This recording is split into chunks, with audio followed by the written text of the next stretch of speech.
So on forums and things, on Duramax forums and things like that, I see a lot of people asking questions about glow plugs. And a big question or a comment that people will give is that, well, I turn the key and my glow plug light only comes on for a second or two and then it goes away.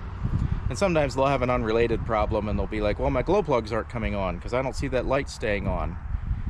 Well, that's not really the way that works on these trucks, and I just figured I'd give a quick rundown for anybody unfamiliar with how these glow plugs are supposed to function and what that light is actually telling you.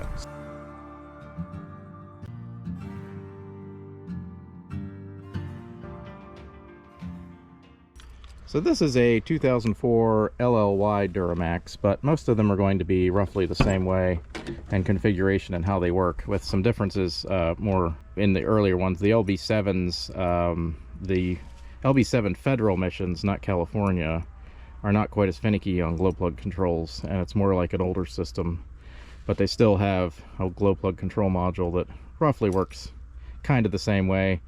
The LLY and the later California emissions LB7s, which kind of both work the same way, have more refined controls for each glow plug and things like that. And you know, as you go up in years, you'll get some additional features and things like that, but the basic functionality works the same way. But this video is going to be mostly specifically for the LLY Duramax. So this is cold.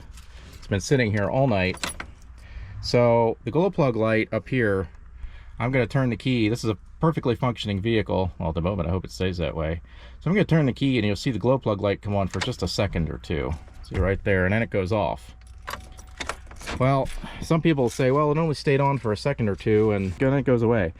So all that light on these trucks does, or tells you, is a wait to start light. You know, once the light goes off, then you're fine to start it. These are a pulse width modulated glow plug system. Even after that light goes off, those glow plugs still might be on. I mean, they might be off too, but it's all controlled by the computer in the module based off of ambient temperature and engine temperature and factors like that, that it's doing the calculations to see how long it has to run the glow plugs. That's not just for starting efficiency, although it is an aid in cold weather. It's also going to do it in warm weather for emissions, because if you're starting a cold engine, especially like, you know, an older diesel, you'll see it smoke at startup. Well, that's unburned fuel it's pushing through because the engine isn't hot enough yet to burn all the fuel. So those glow plugs will heat up the cylinders so that it can burn all the fuel right at the outset, and then you won't get that smoky startup. So if you are getting a smoky startup, you might actually have a problem with your glow plugs. So this is all controlled through a glow plug control module in collaboration with the actual powertrain module. Let me show you what you're looking at here. So back there, right there, is the glow plug control module. There's a main power line that comes right from a fuse and the battery to supply actual power out to the glow plugs, because it's a high voltage, high amperage circuit, and it's still 12 volts. And the other plug has a line out to each glow plug, and then it's on the system bus as well, so it can communicate with the other computers and modules in the system. And that, you know, the powertrain computer can then feed it data like temperatures and things to tell it, you know, how much to cycle and when to cycle, and how much voltage to apply to the glow plugs for the right control to burn all the fuel. The reason the California emissions LB7 ones have that is because, again, it helps with emissions. It's got also a finer control over each glow plug, because, you know, each glow plug has its own individual wire rather than being on a central rail like older systems. So the older systems, it was just like a timer. You know, you'd press a button or turn the key and it would cycle a timer and keep the glow plugs on for a set period of time. And that's why some people seem to think if you turn the key on, wait, and then turn it off and then turn it on again, that's cycling your glow plugs on these trucks. Well, it doesn't work that way on these trucks. On an older truck, yes, because you're resetting that timer and then running it again. On these trucks, it's just, you know, not really resetting anything at all besides turning power off and then turning it back on again. It's still going to do exactly what it was doing before, which is deciding whether or not to turn the glow plugs on based on the data that it's being fed. So it's not like you can sit here and just add extra glow plug by cycling your key on and off. That's not the way the system works, and that's a big myth I see on these things, that some people are under the belief that you can just cycle your key and get more glow plug.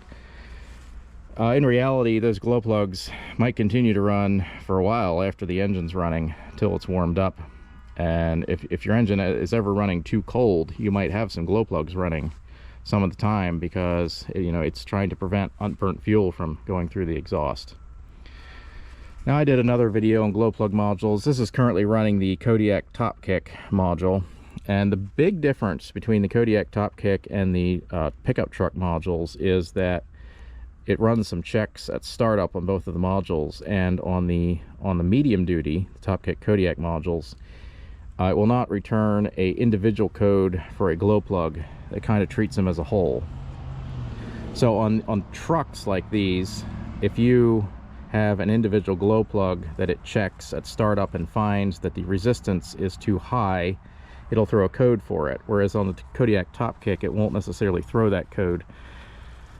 You can run some checks and things to see that, or you can check with a meter and things like that, of course, but it won't actually throw the code for it, because the medium duty are under a different set of emission standards, and they are less concerned about whether or not the glow plugs are even working, basically that kind of thing. So these modules are a little bit more forgiving for glow plug resistances.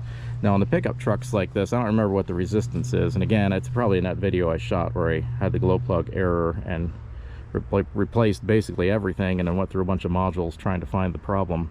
The resistance check, some people say it does a voltage check at startup. Well, in a roundabout way, yes, because it does the resistance check. But what it's looking for isn't necessarily the voltage, it's looking for the resistance, because if your resistance gets too high in the glow plug, that means the glow plug is bad. And so that's how it triggers individual glow plug errors, because each one is wired separately through the solid state computer in there. And it can run those checks individually at startup, and then it can see if the resistance is too high and tell you if you have a glow plug going bad, starting to go bad, is bad, that kind of thing, just based off of resistance numbers. So if you're seeing an individual glow plug code, that's what it's checking.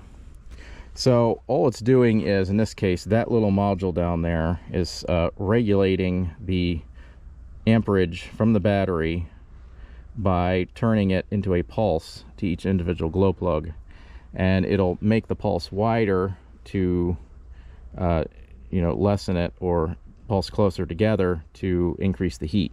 So a pulse width modulation basically takes the form of a square wave, and it's rapidly switching between 0 and rated current at a rapid rate, and the distance between on and off, or the frequency, is what you end up with for the final output result, which is basically how much heat you're going to get in a glow plug. So as the time reduces between pulses, you're going to get a higher heat amperage output in the glow plug. And to make the glow plug cooler, it will extend that time during the off cycle. So a faster pulse will make it, give it more heat, and a spread pulse will slow it down. That's my rough interpretation of that anyway. So it can vary the heat in the glow plug that way. And basically it has a set table of numbers that, if I vary the pulse this much, it's going to vary the heat this much, basically. So it's not really measuring anything in that regard. It's just saying this is what the output needs to be, and it modulates the pulse accordingly and outputs it direct to the glow plug. So there's only one wire to the glow plug. It's controlling the positive side, and then of course the glow plug body itself is grounded on the engine. So you can't really have ground problems with a glow plug, unless you installed it with some kind of anti-seize or something too much that might hurt your ground. It's mostly going to be power issues that you're going to be looking for. Either the power, I believe there's a big fuse for it in here somewhere, or the actual module itself. So what you'll see is if this light comes on and stays on, you might actually have a glow plug problem. So that's actually a bad thing. You don't want to see that light stay on. What you want is for that light to go off pretty fast, because that means your glow plugs are working efficiently, and it's saying, okay, it's time to start the engine now. So, you know, in cold weather, if that light isn't going off fast enough, that's not a good thing. You want to see that light go off as fast as possible. So those are the main myths I've seen. The fact that, you know, how the glow plug light actually works and what it's telling you, and, you know, how that module actually works to control the glow plugs.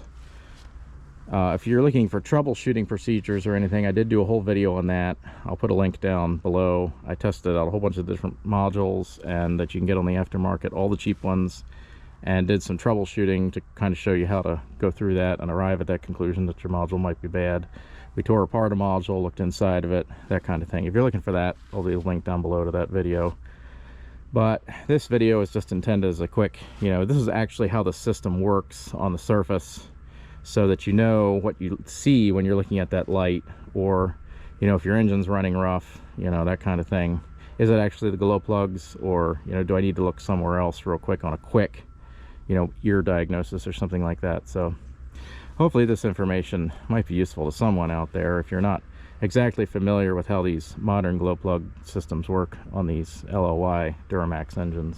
So that's just a quick rundown on glow plugs on these trucks. Hopefully that helps someone or give somebody some information they didn't have before. That is why I do these videos, to try to help people out. So hopefully it helps someone. Anyway, if you like what we're doing here, feel free to like, comment, subscribe. We do videos like this, sometimes some tech videos, sometimes some fix or repair, build videos, that kind of things. It seems to be a large smattering lately. Anyway, if that's something that you think you enjoy, please subscribe to the channel. I greatly appreciate it, and you know, helps motivate me and keep me going to do more videos like this and try to help more people. So anyway, if you have anything I'm missing or anything I got wrong, leave a comment down below, and as always, thanks for watching.